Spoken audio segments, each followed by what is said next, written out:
Hi, everyone. Welcome to today's Explainer. So, today we're doing something a little different. We're going to dive into a really special, super ancient story. It's all about magic. But, not the pulling a rabbit out of a hat kind of magic. We're talking about the magic of how absolutely everything in the whole wide universe is connected. Kind of like one giant, amazing puzzle.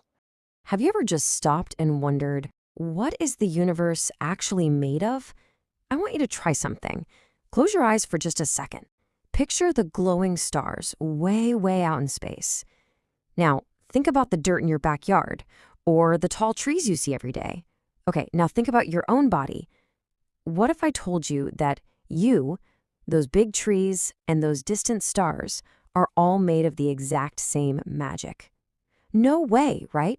Well, let's dive right in and see. A really, really long time ago, wise teachers used this special ancient word. The word is Ashtamurmurti. Try saying that with me. Ashtamurti. It sounds pretty tricky, doesn't it? But actually, scratch that. It means something super simple. It literally just means 8 forms. These 8 forms make up everything you see in the universe. And just like you have a family at home, well, these forms work together, like one big family, to keep our whole world spinning round and round safely. So the story we're looking at today comes from a real ancient text. We're talking about a very old book known as the Ashtadasha Puranas. It's basically a treasure chest full of secrets about how the whole universe works. Today, you and I are going to decode these ancient secrets together, right here in this explainer. You ready? Let's go. Part 1, Sun, Water, and Earth. Okay, meet our very first form. His name is Rudra, and Rudra is actually the sun. The sun that gives us that warm light and helps bring the rain so our plants can grow. Now, the old stories say the sun has a wife named Suvarchala and a son named Shani.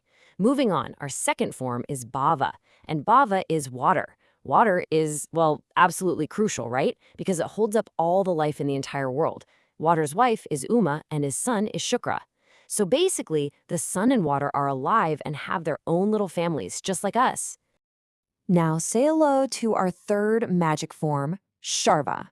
Sharva is the earth. If you think about it, the earth gives this really safe, solid home to all the plants, the animals, and, well, us.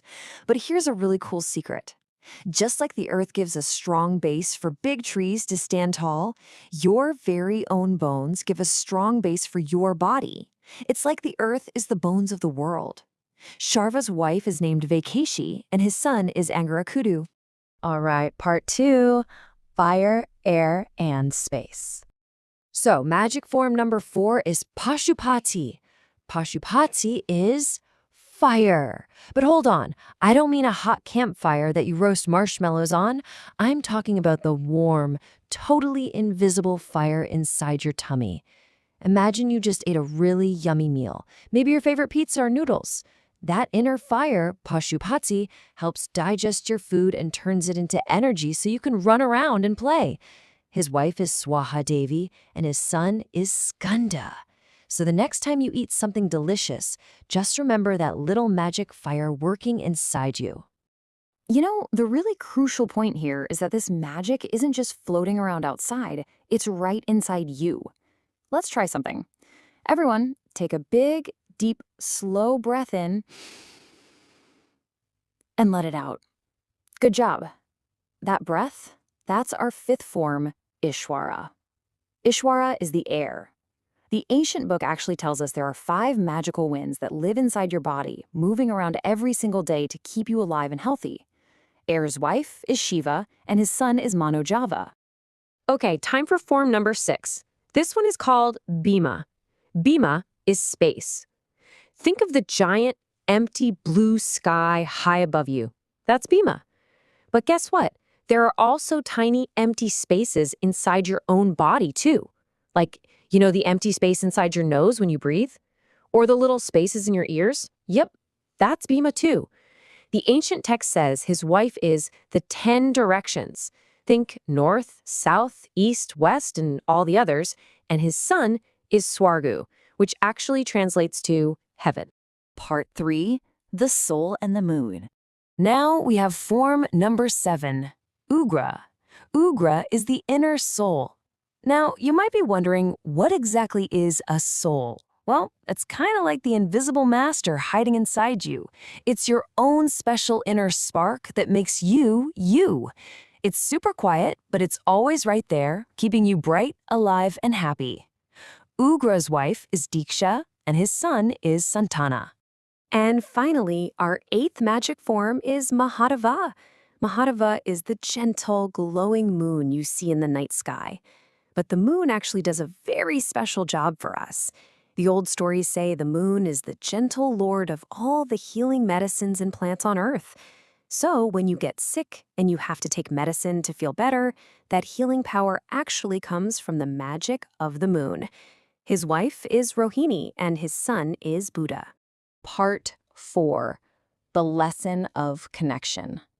All right, let's see how this builds on everything we've just been talking about. On one side, we've got the giant universe outside.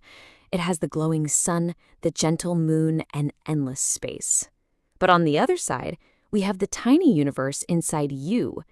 You have your breath, your strong bones, and your quiet soul. Do you see it? They match perfectly. The giant universe outside is just like the tiny universe inside your very own body. We're all basically just one big, wonderful family. These ancient pages leave us with this really beautiful message. It says there is no one bigger or smaller. He is the self-illuminating joy in all beings. Everything is perfectly connected. So what does this all mean? It means that understanding how we're connected to everything around us brings us wonderful peace and happiness. Literally, nobody is better or worse than anyone else because we all share the exact same magic. So, we've come to the end of our explainer today, but I want to leave you with one really important question to think about.